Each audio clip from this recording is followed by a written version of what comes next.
खबर मंडला से अतिथि शिक्षकों पर ई अटेंडेंस लागू न करने की मांग, व्यवहारिक समस्याओं को लेकर मुख्यमंत्री के नाम सौंपा ज्ञापन। जिले के अतिथि शिक्षकों ने ई अटेंडेंस प्रणाली लागू किए जाने पर आपत्ति जताते हुए इसे स्थगित करने की मांग की है। इस संबंध में अतिथि शिक्षकों ने मुख्यमंत्री मध्य प्रदेश शासन को संबोधित ज्ञापन कलेक्टर मंडला को सौंपा। ज्ञापन में उल्लेख किया गया कि अतिथि शिक्षक पहले से ही सीमित संसाधनों में सेवाएं दे रहे हैं। ऐसे में ई अटेंडेंस लागू करने से ग्रामीण और सुदूरवर्ती क्षेत्रों में कार्यरत शिक्षकों के सामने नई समस्याएं खड़ी हो जाएंगी। प्रदेश में हजारों अतिथि शिक्षकों के पास एंड्रॉयड मोबाइल उपलब्ध नहीं है। वहीं कई ग्रामीण और आदिवासी अंचलों में इंटरनेट नेटवर्क की गंभीर समस्या है। बरसात के मौसम में नदी नाले उफान पर रहते हैं, जिससे स्कूल पहुंचना कठिन हो जाता है। कई बार सड़कों पर जाम की स्थिति भी बनती है। साथ ही कई गांवों में बिजली की सप्लाई सुचारू नहीं होने से मोबाइल चार्जिंग और नेटवर्क उपलब्धता में भी बाधा आती है। शिक्षकों का कहना है कि अतिथि शिक्षकों पर ई अटेंडेंस थोपने से उनकी सेवा प्रभावित होगी और अनावश्यक परेशानी बढ़ेगी।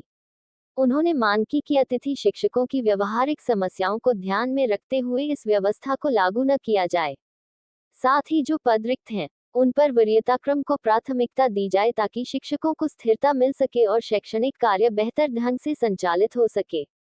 अतिथि शिक्षकों ने उम्मीद जताई है कि सरकार उनकी कठिनाइयों को समझेगी और कोई भी निर्णय लेने से पहले जमीनी हकीकत को ध्यान में रखते हुए ठोस कदम उठाएगी। उनका कहना है कि शिक्षा व्यवस्था को मजबूती देने के लिए शिक्षकों को सहयोग की आवश्यकता है, न कि अतिरिक्त बोझ की।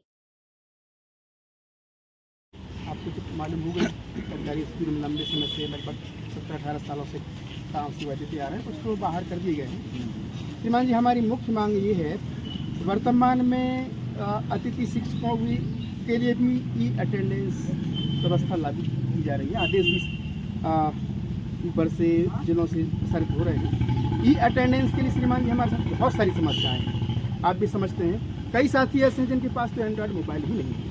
अगर है तो समय पर रिचार्ज करने की व्यवस्था नहीं हो पाती, समय पर मानदेय भी नहीं मिलता, और जगह जगह नेटवर्क की प्रॉब्लम है, और कुछ के पास साधन भी नहीं है।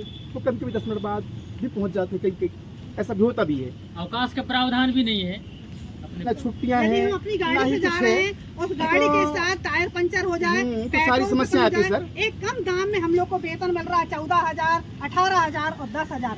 अब आप सोचो कि हम परिवार चला लें कि ई अटेंडेंस लगा लें कि हम अपनी पूर्ति भी कर लें। ई अटेंडेंस का हम विरोध करते हैं प्रदेश स्तर पर।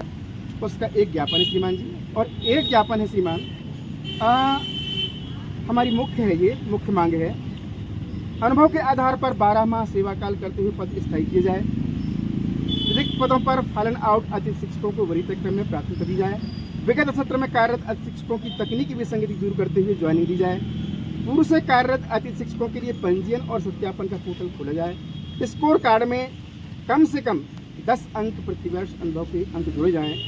इसके बाद है अंतिम मांग, नवीन भर्ती जिला स्तर से की जावे, जिससे गड़बड़ी प्रचार स्तर पर ना हो। ताकि आए साहब अपने स्तर पर संस्था प्रभारी विज्ञापन निकाल लेते हैं और अपने रिश्तेदारों की भर्ती कर उसे कर लेते हैं, 17 साल से 16 साल से और विज्ञापन का प्रचार प्रसार भी हो पाता है। एक डेट रखते हैं पूरे जिले में, उसमें दिक्कत जाती है। एक डेट में कहाँ कोई पहुंचे, तो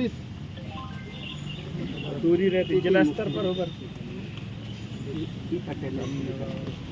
और श्रीमान जी, हम ये चाहते हैं कि जहाँ पर खाली पद हैं, वहाँ पर जो लंबे समय से काम के बाद बाहर हो चुके हैं उनकी नियुक्ति की जाए। आइए से आइए, देखिए आप आ गए। चलो मैं तो ले ले,